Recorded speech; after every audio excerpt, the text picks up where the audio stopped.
Homeland Security Investigations announced today they've arrested 475 people on the Hyundai megasite, all of whom they say are in the United States illegally or working illegally. And this comes after a month-long investigation that they said they've been doing after receiving community complaints.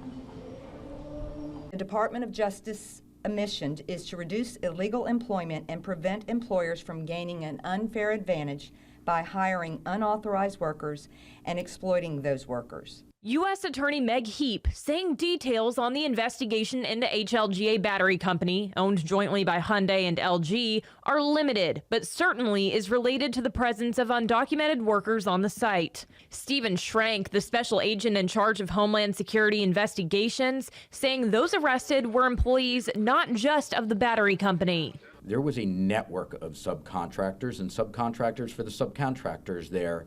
So the employees worked for a variety of different companies that were on the site. Schrank adding the majority of those arrested are Korean. A spokesperson for the Korean Foreign Ministry making a statement saying, quote, "The economic activities of our companies investing in the United States and the interests of our citizens must not be unduly violated during the course of U.S. law enforcement." The presence of undocumented workers on the site is something WTOC Investigates has been following since December, first telling you of major safety hazards on the site that whistleblowers Kevin Souza and Fernando Garcia said had everything to do with the legal status of the workers. These workers are undocumented. Right.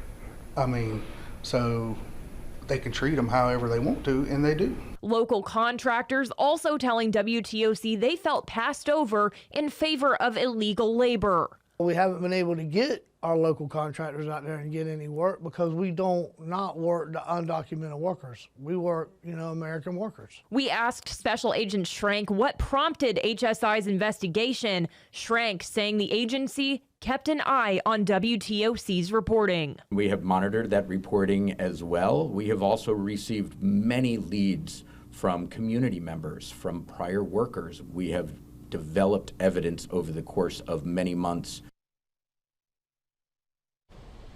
Now, just before we came on air, Hyundai Motor Group released a statement that says in part, quote, "We are reviewing our processes to ensure that all parties working on our projects maintain the same high standards of legal compliance that we demand of ourselves. This includes thorough vetting of employment practices by contractors and subcontractors."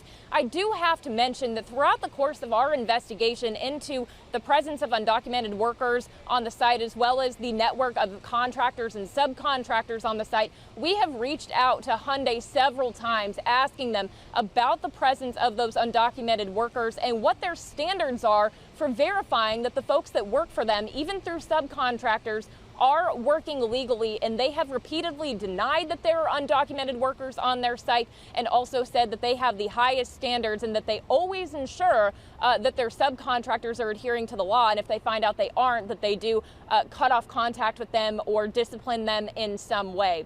Now, also in our WTOC Investigates desk this afternoon, we have obtained the search warrant that allowed federal officials to raid the megasite yesterday. That search warrant saying that they are investigating for illegal labor practices and some companies on the site potentially harboring undocumented immigrants. We do have a copy of that search warrant on this story on WTOC.com. You can also see Hyundai's full statement on our website as well. Live in Savannah tonight, Shay Schrader, WTOC Investigates.